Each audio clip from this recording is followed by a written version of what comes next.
Bonjour à tous et bienvenue sur Un jour, un expert. Aujourd'hui, on s'intéresse à la dépendance au cannabis. Nous recevons alors Henri Gomez, psychiatre addictologue. Bonjour Henri. Bonjour Chloé. Alors pour débuter cette émission, Henri, selon les derniers chiffres de Santé publique France, 39% des adolescents de 17 ans ont déjà expérimenté le cannabis. Alors ça Henri, c'est un chiffre assez parlant.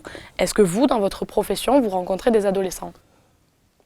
Je soigne avant tout des adultes, donc je rencontre de façon accessoire des adolescents, souvent amenés par des adultes qui sont eux-mêmes leurs parents.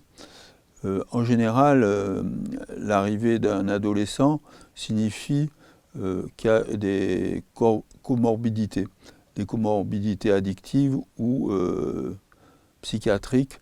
Donc on est dans une situation qui est souvent difficile. Je suis psychiatre, et il y a en général un délai entre le début de l'usage et la première consultation. Comment se manifeste une addiction au cannabis ? Alors je peux vous parler d'abord de mon expérience des jeunes adultes. En général, dans le dialogue, il apparaît qu'il y a une baisse de l'activité spontanée. Il y a ce qu'on appelle la procrastination. Les patients remettent à demain et après-demain ce qu'ils pourraient faire dès aujourd'hui. Il y a une baisse de la concentration, une atténuation des capacités de mémoire. Donc ça, c'est pour l'ordinaire. Il y a ensuite des choses un peu plus sérieuses. Il y a, quand il y a une fragilité mentale, des possibles décompensations. Il y a des troubles interprétatifs, des gens qui comprennent de travers ce qu'on leur dit, d'où parfois des incompréhensions, des disputes. Il y a donc majoration des effets pour lesquels le cannabis a pu être une solution, c'est-à-dire de l'anxiété. Il y a des décompensations psychotiques, des passages à l'acte violents, indépendamment de ce qui peut arriver à la circulation routière, mais qui joue un rôle relativement marginal pour le cannabis. Et psychiquement, qu'est-ce qui se passe dans le corps lors de l'addiction ? Alors, on est, comme pour l'alcool et d'autres produits, nous sommes très inégaux face au cannabis. Et il y a des gens qui pourront être de petits fumeurs, qui s'en détourneront, à qui ça ne parlera pas. Et le problème, comme pour tous les produits à effet psychotrope, c'est quand ça parle.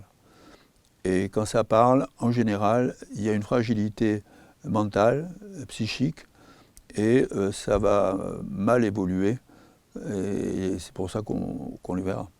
Et à quel stade de consommation on peut dire qu'une personne est addicte ? C'est la personne qui nous le dit.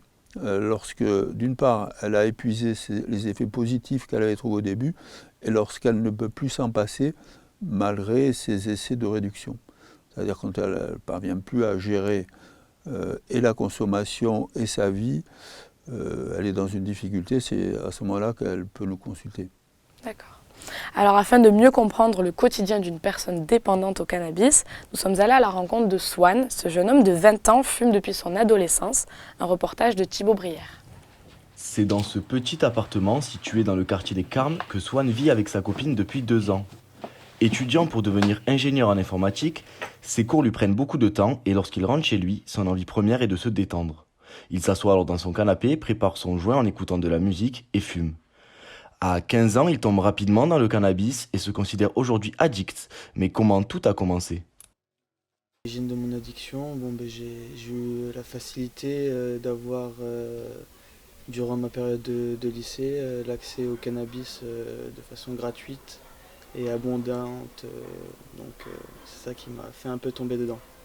Selon un rapport de l'Observatoire français des drogues et des toxicomanies, 2% des Français fument quotidiennement du cannabis. Ce chiffre correspond à environ 1 million de Français. 1 million de personnes qui, comme Swan, utilisent cette substance pour se détendre ou pour d'autres vertus. Ce Toulousain consomme régulièrement du cannabis, mais cela ne l'empêche pas de réaliser ses tâches quotidiennes. pas ce que je préfère faire. Oui, c'est jouer aux jeux vidéo, c'est sûr que c'est sympa avec les collègues. Après, non, moi je suis capable de tout faire en ayant fumé, donc je suis capable de me mettre au travail, de faire du ménage, m'occuper de chez moi. Tombé dans l'univers du cannabis depuis tout petit, puisque ses parents et son demi-frère étaient eux aussi dépendants, Swan ne compte pas arrêter le cannabis pour le moment. Plus tard, peut-être qu'avec le temps, la maturité, je sais pas sûrement, mais pas pour l'instant, la question ne se pose pas. Alors, que pourriez-vous nous dire en tant que médecin sur la volonté de ce jeune homme de ne pas arrêter finalement? Ce jeune homme n'en est pas au stade où il se pose des questions sur un changement de consommation. C'est pour ça que nous voyons rarement des personnes rapidement trop jeunes. C'est-à-dire qu'il y a plusieurs années ont passé. C'est au stade, on va dire, des désagréments, lorsque justement il ne pourra plus se mettre au travail de manière efficace, qu'il ne pourra plus faire son ménage, qui commencera à se poser des questions. Nous ne sommes pas là pour, disons, vouloir une société sans addiction. Nous sommes là quand la relation au produit devient un problème. Et pour l'instant, d'après ce qu'il dit, ça n'est pas un problème. C'est un rituel de décompression. Bon, on pourrait imaginer d'autres rituels de décompression. Ce jeune homme, lui, dit consommer et que ça ne lui pose pas de problème dans sa vie. Est-ce que ça existe pendant 10, 20 ans, 30 ans de faire ça? Qu'est-ce que vous observez chez vos patients, vous? Donc je vois des personnes qui sont polyaddictées. Donc elles ont des rapports aux addictions différents. Elles ne sont pas toutes dépendantes de la même manière pour chaque addiction. On peut être, mettons, très dépendant de l'alcool et très peu dépendant du cannabis. Il peut y avoir des phénomènes de relais d'addiction, c'est-à-dire qu'une addiction s'éteint, une autre apparaît. Il y a des transferts d'addiction, ça c'est assez important. En général, on ne stimule pas impunément le système de récompense avec des substances psychoactives. On finit par avoir une hypersensibilité addictive, si je peux dire, et ce genre de choses aura sûrement des vérifications à partir du numérique qui n'est pas une addiction à produit, mais qui est une addiction très précoce dès l'enfance. Et vous avez parlé au début de votre interview de l'adolescence.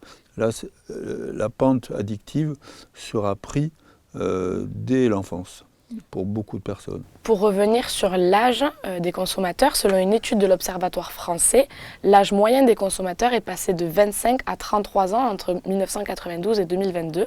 De votre côté, observez-vous que vos patients sont plus âgés qu'il y a 20 ans? Je crois que c'est une illusion d'optique. C'est-à-dire que ça fait très longtemps que le cannabis est rentré dans les mœurs de la société française et il n'est pas étonnant donc de trouver des vieux consommateurs de cannabis. Et plus ça ira, vous aurez des vieux consommateurs de sexagénaires, octogénaires, centenaires, s'il dure jusque-là. Alors, Swan, lui, ne veut pas arrêter, mais certains veulent en sortir. Se sevrer du cannabis n'est jamais facile. Et pourtant, une jeune femme en est sortie il y a 3 ans en arrière. Tom Falguerol est parti à sa rencontre. C'est au quartier des Carmes, à Toulouse, que nous avons rencontré Ariane Boucher, jeune étudiante de 22 ans. La jeune fille fume depuis l'âge de 13 ans. Interrogée sur sa consommation, elle nous raconte son expérience. Moi, je fumais malgré tous les inconvénients parce que j'ai trouvé moi un sentiment où je pouvais m'évader un petit peu, parce que j'ai fini par bien aimer le goût, parce que c'était un sentiment avec les copains où il y a un petit côté un peu fête, où quand je me retrouvais toute seule, j'aimais bien, c'était mon moment en fait, c'était des moments dans la journée et que j'appréciais et qui me faisaient m'évader un petit peu en fait, ne plus être moi-même. Ayant arrêté sa consommation de cannabis il y a 3 ans à cause d'un souci de santé, elle exprime aujourd'hui les bienfaits et les bénéfices que lui ont procuré cet arrêt. Depuis que j'ai arrêté, vraiment, je me rends compte que la vie que j'ai maintenant, je ne l'aurais jamais eue si j'avais continué à fumer. Et il y a déjà un aspect financier où je dépense beaucoup moins. Il y a l'aspect du coup psychologique où du coup, j'arrive beaucoup mieux à me concentrer, à avoir des projets. Je suis plus facilement motivée que quand je fumais. Aujourd'hui complètement sevrée, elle nous affirme ne plus avoir besoin du cannabis pour se sentir bien. Est-ce un arrêt définitif ou bien cédera-t-elle aux prochaines tentations qui s'offriront à elle? Ariane a un avis bien tranché sur la question.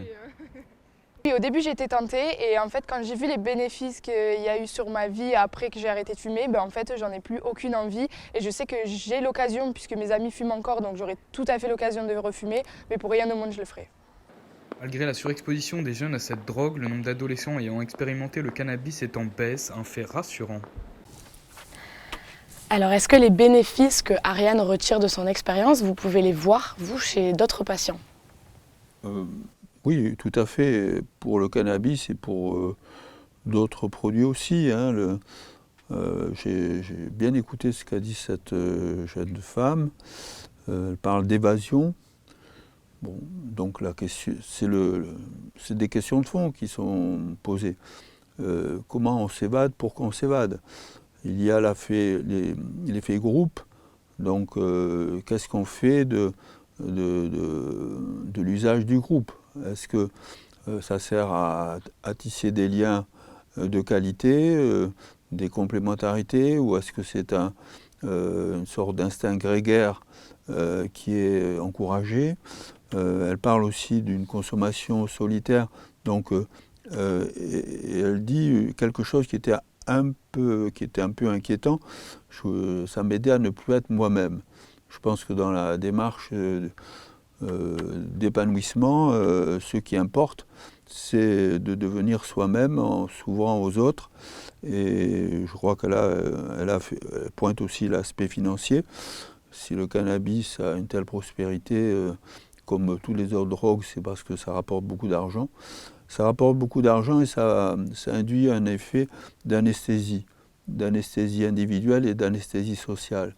C'est un aspect politique qui peut intéresser ceux qui nous gouvernent.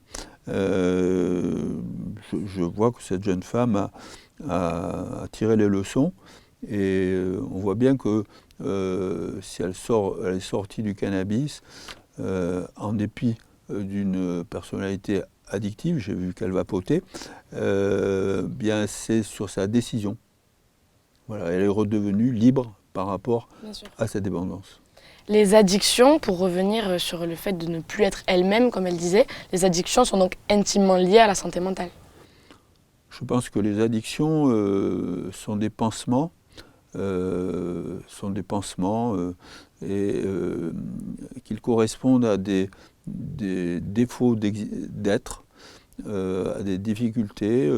Il y a énormément de traumatismes et d'ambiances traumatiques qui servent de terrain aux addictions. Maintenant, on peut dire que la société dans son ensemble est devenue traumatisante, ne serait-ce que par les informations, par exemple, la façon dont elles sont répétées aujourd'hui, organisées. Il y a une addiction à l'information catastrophe, par exemple. Ça, c'est un long débat. Mais en tant qu'addictologue, concrètement, comment accompagnez-vous un patient qui voudrait se sevrer? Alors, si vous voulez, je ne suis pas disons, axé sur le cannabis. Je considère toujours d'abord quel est l'impact spécifique du produit. Je vois le patient dans son ensemble. En général, quand je vois un trentenaire ou plus, il a rarement que cette addiction. Donc je vais essayer de simplifier son équation. Je vais essayer de comprendre pourquoi il en est arrivé là. Et c'est tout un travail. Donc le cannabis, il n'y a pas, si vous voulez, d'alternative. On n'est pas comme dans la toxicomanie à l'héroïne où il y a du Subutex, de la méthadone. De la même manière que l'alternative à l'alcool, c'est l'eau, enfin les boissons non alcoolisées. Il n'y a pas de... Voilà, c'est donc une prise en charge globale qui peut aider le patient et pour l'aider à retrouver une sorte de confiance en lui et estimer que finalement c'est peut-être pas mal de devenir soi-même. D'accord, merci. Donc pour accompagner les malades, il existe de nombreuses associations en France. Santé Avenir est une organisation nationale qui propose des services de prévention contre les drogues sur les lieux festifs. Florian Cibot nous en dit plus. C'est aux extrémités de la ville de Toulouse, au cœur de la résidence Clémence Ader, au bout d'un petit chemin caché derrière un bâtiment, que Léa nous reçoit dans les locaux de l'association Avenir Santé, où nous en expliquer les tenants et aboutissants. Parce que c'est ça vraiment la thématique de l'asso, c'est les risques en milieu festif. Donc ça va être consommation de produits psychoactifs avec alcool, tabac, puis c'est rajouté cannabis, MDMA, actuellement c'est le protoxyde d'azote, enfin voilà, on évolue un petit peu dans les produits. Le cannabis est maintenant une problématique centrale pour l'association. Plutôt que de seulement faire de banals tracts, Léa a décidé de rendre sa prévention plus ludique à l'aide de divers petits jeux. Là, c'est les petits jeux qui fonctionnent super bien. Ça permet de dire « Ah bah vas-y, tu consommes ça, est-ce que tu connais des choses ? Ouais, qu'est-ce que tu connais ? Bah vas-y, on va tester tes connaissances. » Et d'avoir ces petits jeux avec des questions vrai-faux, ça permet de questionner un peu les représentations que peuvent avoir les gens. Le but principal de l'association est de déconstruire les divers préjugés autour du cannabis. Le fait, comme je vous le disais tout à l'heure, que ce soit considéré comme une drogue douce, que ce soit considéré comme une drogue qui donnerait de la créativité ou ce genre de choses, des personnes qui se trouvent beaucoup plus concentrées, beaucoup plus à même de faire les choses quand elles sont sous cannabis. Donc on va plutôt essayer de déconstruire toutes ces idées-là. Afin de développer leur prévention et d'élargir leur champ d'action, l'association Avenir Santé s'est associée avec d'autres organisations comme le CSAPA ou l'ARPAD qui s'entourent de professionnels. À noter que le but de l'association Avenir Santé n'est pas d'interdire la consommation du cannabis, mais bien d'inviter les consommateurs à mieux s'informer. Et vous, Henri, en tant que professionnel de santé, travaillez-vous parfois avec des associations qui proposent un accompagnement ? Je dirais que l'association est un outil majeur dans la mesure où nous mettons en première ligne des personnes qui ont dépassé le stade de l'addiction, ce qu'on appelle des aidants, je n'aime pas le mot expert, des aidants dans leur diversité sociologique, d'âge, qui vont dialoguer en direct avec les personnes qui sont en début de démarche ou qui se posent sérieusement des questions de remise en question de leurs habitudes addictives. Et selon vous, les associations ont-elles suffisamment de moyens pour aider les addicts voulant se sevrer ? Disons qu'il y a un hiatus qui a malheureusement été tranché, qu'on peut comprendre parfaitement pour le cannabis. J'entends cette personne, il est évident qu'elle a un devoir d'information. Elle ne peut pas d'emblée, alors que la personne est au stade des effets positifs, elle ne peut pas avoir un discours, disons, de mise à l'écart du produit. Moi, je vois les gens à un autre stade, au stade des complications multiples, affectives, sociales. Et donc là, on est dans un autre registre.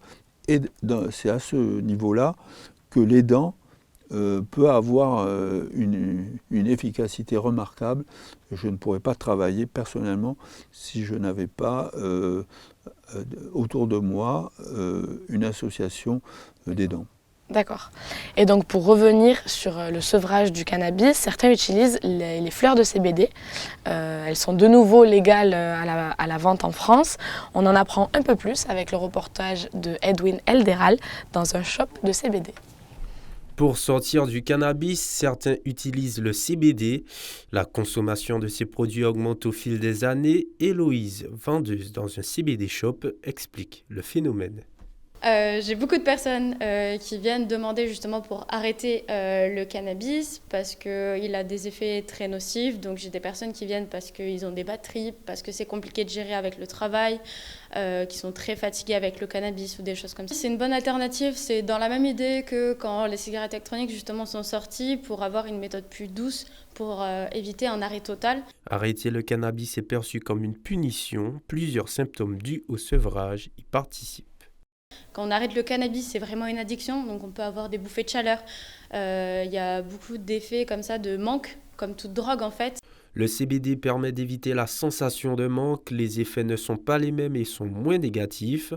Héloïse nous détaille le processus. Et donc le cannabis va permettre d'avoir moins ce manque-là, parce qu'on va avoir le même geste, le même moment de privilège, de se rouler son joint, etc., même si ça ne va pas être les mêmes effets. De plus en plus à la mode, plusieurs produits divers et variés sont en vente. Le CBD peut être utilisé pour d'autres motifs. Alors c'est un bienfait, mais c'est un plus en fait, le fait qu'on puisse arrêter grâce à ça. Mais les 5 actifs principaux du CBD, ça va être sur le sommeil, le stress, l'anxiété, la douleur et les inflammations. Le CBD peut donc être considéré comme une aide véritable à l'arrêt du cannabis. Après la vision de ce reportage, d'après vous, le CBD est-il vraiment utile pour arrêter? Je dirais que ça peut aider. De même que le CBD a sa place dans des pathologies douloureuses, dans certaines maladies précises telles que la sclérose en plaques. Donc pourquoi pas tout ce qui peut aider, mais il ne faut pas perdre de vue l'objectif. À un certain stade, c'est l'arrêt, c'est pas la consommation contrôlée ou la gestion du problème. Et dans ce cas, conseillez-vous d'autres moyens pour arrêter? Peut-être l'hypnose? L'hypnose peut jouer, elle a joué pour le tabac, pourquoi pas. Il y a aussi pour les profils d'addictés les groupes de parole où c'est important, comme on a écouté la jeune fille qui avait arrêté, de voir qu'il y a un après qui est finalement plus attrayant que le pendant. Merci Henri, on va s'arrêter pour aujourd'hui. Merci de nous avoir regardés. On se retrouve la semaine prochaine à la même heure. Excellente journée à tous.